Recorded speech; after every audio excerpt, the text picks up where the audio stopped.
இந்த திராவிட மாடல் அரசுகள் பேர் மட்டும்தான் புதுசு புதுசாக வைப்பாங்க. கடன் வாங்குறதுக்காக தமிழ் புதல்வன், மகளிர் உரிமை தொகை அப்படின்னு இலவசங்களுக்கு ஏதாவது ஒரு பேரை சொல்லி வழங்குறாங்க. நாங்கள் என்ன கேட்குறோன்னா, இதற்கு இந்த இலவசம். ஸோ அவர் தமிழ்நாட்டு மக்களுக்காக, தமிழ்நாட்டோட முன்னேற்றத்துக்காக, நம்ம இந்தியாவோட முன்னேற்றத்துக்காக அவர் எவ்வளோ பாடுபடுறாரு. ஸோ அந்த பேச்சிலே தெரியுது, எவ்வளோ அந்த முன்னேற்றத்துக்காக பாடுபடுற விஷயங்கள் அவர் பேச்சிலே தெரியுது. தமிழ்நாட்டில் சீமான் அண்ணனுக்கு ஒரு வாய்ப்பு கொடுங்க, தமிழக மக்களை எல்லாரையும் நாங்கள் கேட்டுக்கிறோம். ஸோ நாங்கள் ஆந்திரா பீப்புள் இங்கே காரைக்குடிக்கு நாங்கள் அவருக்காக பிரச்சாரம் பண்ண வந்திருக்கோம். எல்லாருக்கும் வணக்கம். முக்கியமாக நம்ம சீமான் அண்ணனுக்கு வணக்கம் தெரிவித்துக் கொள்கிறோம். நாங்கள் ஆந்திர மாநிலம் சித்தூர்லேருந்து வந்திருக்கோம் இங்கே காரைக்குடிக்கு. அண்ணன் வேட்பாளராக இந்த காரைக்குடியில் நின்றுருக்காருன்னு தெரிஞ்சுக்கிட்டு நாங்கள் இந்த அவர் ரீல்ஸ் எல்லாம் பார்த்து இந்த காரைக்குடி அவருக்காக ஒரு நாள் அவர் ஓட்டு சேகரிக்கணும்னு சொல்லி வீடு வீடாக நாங்கள் வரணும்னு சொல்லி இங்கே வந்திருக்கோம். நாங்கள் 4 பேர். என் பேர் சிவகுமாரன், இவர் பேர் பாண்டியன், இவர் பேர் நாகராஜ், இவர் பேர் ஜனார்தன். எல்லாமே எங்கள் அண்ணன் தம்பிங்க தான். இவருக்காக நம்ம சீமான் அண்ணனுக்காக ஒரு தடவை அவருக்கு வாய்ப்பு கொடுத்து நீங்கள் ஜெயிக்க வைக்கணும்னு கேட்குறேன். முக்கியமாக அவர் கொள்கையெல்லாம் ஒரு 3 கொள்கை நல்லா இருக்குது. அந்த இலவசம் 3 இதுக்கு தான் கொடுத்துருக்காரு. இலவசத்தில் இலவச கல்வி ஆகட்டும், இலவச மருத்துவமனை ஆகட்டும், இலவச குடிநீர் ஆகட்டும். அதுக்கு மேலே விவசாயத்துக்காக விவசாயம் இல்லைன்னா இந்த நாடே கிடையாது.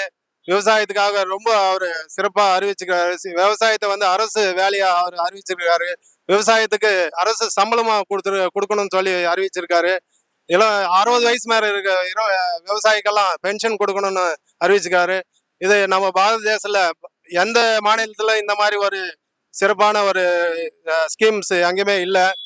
அதாவது இந்த 4த்துக்கும் நல்லா இலவசத்தை கொடுத்து இதெல்லாம் இலவசம் எடுத்துட்டு இலவசமே வேண்டாம்னு சொல்லிட்டு இலவசம் கொடுத்தா நம்ம நாடு எந்த லெவலுக்கு போயிடும் இவங்களுக்கெல்லாம் தெரியும். சும்மால இல்லை, பசங்கள்லாம் சாப்பாட்டு கூட பசியில் அவசப்படுறாங்க. யுஎன்ஓ அவங்க சப்போர்ட் பண்ணி தான் அவங்க பிஸ்கெட்டு தண்ணியெல்லாம் கொடுக்குற நிலைமைக்கு வந்தது. அது மாதிரி இதே மாதிரி இலவசம் கொடுத்துட்டே போனால் நம்ம இந்தியா நம்ம தமிழ்நாடு கூட இதே மாதிரி நிலைமைக்கு போயிடும். அதாவது சோறு தண்ணி பட்னி இல்லாமல் ரொம்ப அவசப்படுவாங்க. விவசாயத்தை ஊக்குவிக்கணும்னா நம்ம சீமான் அண்ணன் இருக்கணும். அவர் தமிழ்நாடுக்காக அவர் தேர்ந்தெடுக்கணும். ஒரு வேட்பாளராக ஒரு அசம்பிளி எம்எல்ஏவா அவர் அனுப்பிச்சு அசம்பிளியில் இதுக்காக ஒரு இலவச கல்விக்காக, இலவச மருத்துவனுக்காக, இலவச குடிநீருக்காக, விவசாயத்தை மேம்படுத்தணும். விவசாயமே ஒரு தொழிலா பண்ணணும்னு சொல்லி அவர் ரொம்ப தூரம் கேட்டிருக்காரு. இதெல்லாம் ரொம்ப நாங்கள் அட்ராக்ட் ஆகி அவருக்காக ஆந்திர மாநிலம் சித்தூர்லேருந்து நாங்கள் இங்கே இப்போ அவருக்காக நாங்கள் வாக்கு சேகரத்துக்கு வந்திருக்கோன்னா நீங்கள் தமிழ்நாடு மக்களெல்லாம் நீங்கள் சிந்திக்கணும். நாங்கள் எல்லாம் சிந்திச்சு இவ்வளோ தூரம் வரும்போது நீங்கள் அவர் சிந்திச்சு அவருக்கு வாக்களித்து இந்த காரைக்குடியில் அவர் மிகவும் அதிகமான வாக்கில் அவரை ஜெயிக்க வச்சு நீங்கள்லாம் அசம்பிளிக்கு அமைச்சு நம்ம தமிழுக்காக அவர் பேசுவார், இலவச கல்விக்காக பேசுவார், எல்லாத்துக்கும் நம்ம விவசாயத்துக்காக பேசுவார். தயவு செய்து உங்களெல்லாம் தாய்மொழி கேட்டுக்கிறேன். எல்லாரும் காலு தொட்டு உங்களை கேட்டுக்கிறேன். அவரை ஜெயிக்க வைங்க. அவரை அசம்பிளிக்கு அனுப்புமாறு மிக அதிகமான வாக்குகளை வெற்றி பெற செய்து அவர் அசம்பிளிக்கு அனுப்புங்க. வணக்கம். நான் தமிழ் கட்சி வாழ்க. அண்ணன் சீமான் அண்ணன் வாழ்க. எல்லாருக்கும் வணக்கம். என் பேர் ஜனார்தன். நான் சித்தூர்லேருந்து வந்திருக்கேன். ஆந்திர மாநிலம் சித்தூர், வேலூர் பக்கம். ஸோ நாங்கள் இப்போ காரைக்குடி வந்திருக்கோம். என்னோட ஒரு 4 பேர் வந்திருக்காங்க, என்னோட பிரதர்ஸு. ஸோ நான் இங்கே எதுக்கு காரைக்குடி வந்திருக்கோம்னா, சீமா அண்ணனுக்காக.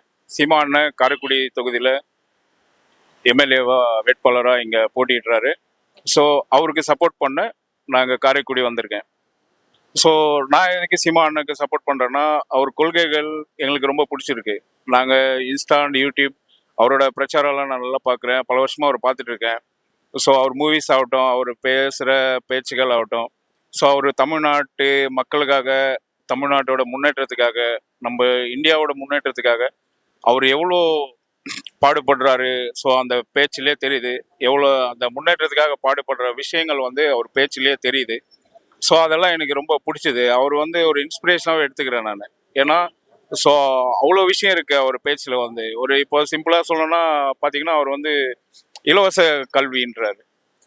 ஸோ இலவச கல்வி அண்டு இலவச நீர், விவசாயம், ஸோ இதெல்லாம் பார்த்தீங்கன்னா இலவச மருத்துவம், ஸோ இதெல்லாம் நம்மளுக்கு ரொம்ப தேவையான விஷயங்கள்.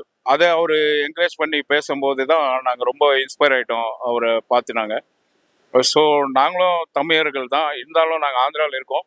ஸோ நாங்கள் இங்கே அவரோட கட்சியில் நாங்கள் உறுப்பினரும் கிடையாது. ஸோ எங்களுக்கு ஓட்டு உரிமையும் தமிழ்நாட்டில் இல்லை. இருந்தாலும் ஸோ அவரை பார்த்த உடனே எங்களுக்கு அவரை ரொம்ப பிடிக்கும். ஸோ அவர் நம்ம தமிழ்நாட்டுக்கு ஒரு முதல்வராக வந்தால் நம்ம தமிழர்கள்ன்றதுனால நம்ம தமிழ்நாடு எவ்வளோ முன்னேறும், நம்ம இந்தியா எவ்வளோ முன்னேறும் அப்படின்றது எங்களுக்கு தெளிவாகவே தெரியுது. அதனால இப்போ எங்களுக்கு ஆந்திராவில் சந்திரபாபு நாயுடு ரொம்ப சிறப்பாக பண்ணிட்டு இருக்காரு. அதே மாதிரி தமிழ்நாட்டில் சீமான் அண்ணனுக்கு ஒரு வாய்ப்பு கொடுங்க, தமிழக மக்களை எல்லாரையும் நாங்கள் கேட்டுக்கிறோம். ஸோ நாங்கள் ஆந்திரா பீப்புள் இங்கே காரைக்குடிக்கு நாங்கள் அவருக்காக பிரச்சாரம் பண்ண வந்திருக்கோம்.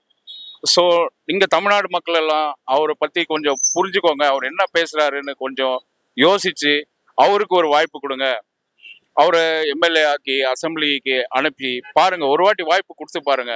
அவர் தமிழ்நாடு முதல்வராக இருந்தா தமிழ்நாடு எவ்வளோ முன்னேறும். ஸோ எவ்வளோ அவேர்னஸ் அவர் கிரியேட் பண்ணிட்டு இருக்காரு. ஸோ அதெல்லாம் ஜனங்க ரொம்ப தமிழ்நாட்டோட மக்கள் ரொம்ப புரிஞ்சுக்கணுன்றது நான் தாய்மையோட கேட்டுக்கொள்கிறேன். உங்களை ஒரு வாய்ப்பு சீமானனுக்கு கொடுங்க, இதுதான் என்னோட வேண்டுகோள். நன்றி, வணக்கம். வணக்கம். நாம் தமிழர் கட்சியும் அண்ணன் சீமானும் ஏன் இலவசங்களை எதிர்க்கிறோம், மறுக்கிறோம்? உதாரணத்துக்கு இந்த திராவிட மாடல் அரசுகள் பேரு மட்டும்தான் புதுசு புதுசா வைப்பாங்க. கடன் வாங்குறதுக்காக தமிழ் புதல்வன், மகளிர் உரிமை தொகை அப்படின்னு இலவசங்களுக்கு ஏதாவது ஒரு பேரை சொல்லி வழங்குறாங்க. நாங்க என்ன கேட்கிறோம்னா, இதற்கு இந்த இலவசம். இப்ப உதாரணத்துக்கு தமிழ் புதல்வன் திட்டம், மாணவர்களுக்கு நீ 1000 ரூபாய் கொடுக்கறல, எதுக்கு கொடுக்கற? இப்ப ஒவ்வொரு பெற்றோரும் தங்கள் பிள்ளைகளை தனியார் பள்ளியில போய் சேர்த்துறதுக்கு வருஷம் எத்தனை 1000 ரூபாய் கட்டணம் கட்டி அவன் படிக்கிறான்.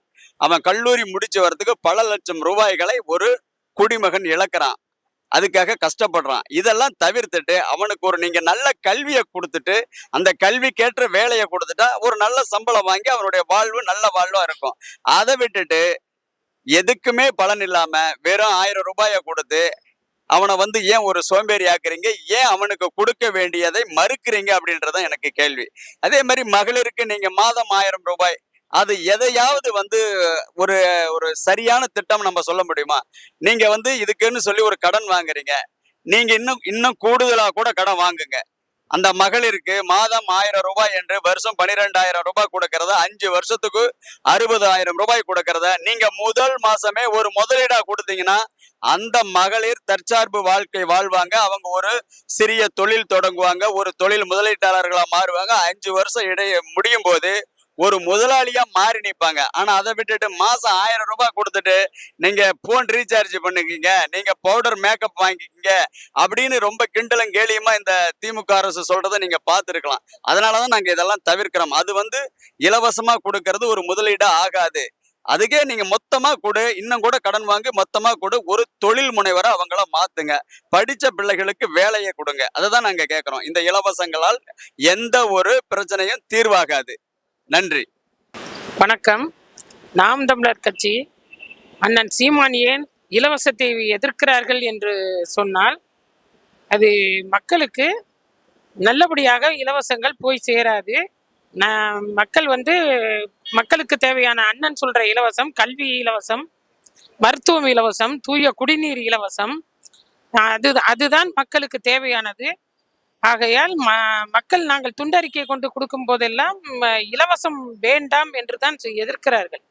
இலவசம் வேண்டாம், அண்ணன் சொல்வதுதான் சரி, சீமான் அண்ணன் சொல்வதுதான் சரி, இலவசமே வேண்டாம், எங்களுக்கு நல்ல ஆட்சி தான் வேண்டும், அண்ணன் வர வேண்டும், சீமான் அண்ணன் தான் வெற்றி பெற வேண்டும் என்று சொல்கிறார்கள். சீமான் அண்ணனுக்கு தான் 70% மக்கள் வாக்கு கொடுத்திருக்கிறார்கள்.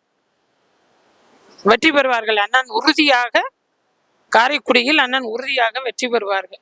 நன்றி. அனைவருக்கும் வணக்கம். அண்ணன் சீமான் சொல்வது போல ஏன் நாம் இலவசத்தை புறக்கணிக்க வேண்டும்?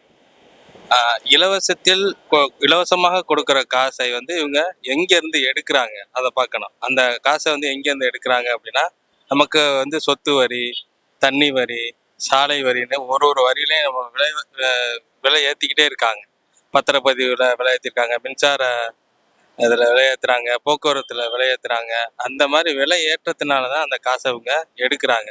அதனால அந்த பணத்தில் அதிலெல்லாம் ஈடுபடுத்த வேண்டிய பணத்தை வந்து இவங்க இலவசமாக கொடுத்துட்டு, ஓட்டுக்கு காசு அந்த மாதிரி கொடுத்துட்டு, நம்மக்கிட்ட வந்து விலைவாசியை ஏற்றுறது, வரியை ஏற்றுறது அந்த மாதிரி பண்ணுறாங்க. அதனால இலவசங்கள் தேவையில்லை. எங்களுக்கு கொடுக்க வந்து தரமான குடிநீர், தரமான கல்வி, தரமான மருத்துவம் இருந்துட்டாலே போதும்.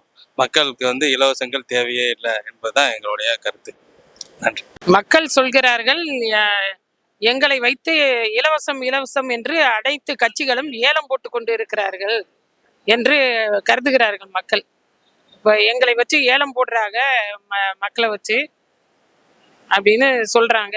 இலவசமே தேவையில்லை, இலவசத்தை வந்து அண்ணன் சொல்வதுதான் சரி என்று சொல்கிறார்கள். கல்வி இலவசம், மருத்துவ இலவசம், தூய குடிநீர் இலவசம், அனைத்துக்கும் நல்ல ஒரு கட்சி அண்ணன் தான் வர வேண்டும், சீமான் அண்ணன் தான் வர வேண்டும், விவசாய சின்னம் தான் வெற்றி பெற வேண்டும் என்று மக்கள் கருதுகிறார்கள். இலவசத்தை வைத்து ஏமாற நாங்கள் விரும்பவில்லை. ஏமாற்று வேலை, இலவசம் என்பது ஒரு ஏமாற்று மாயை பிம்பம் என்று கருதுகிறார்கள் மக்கள்.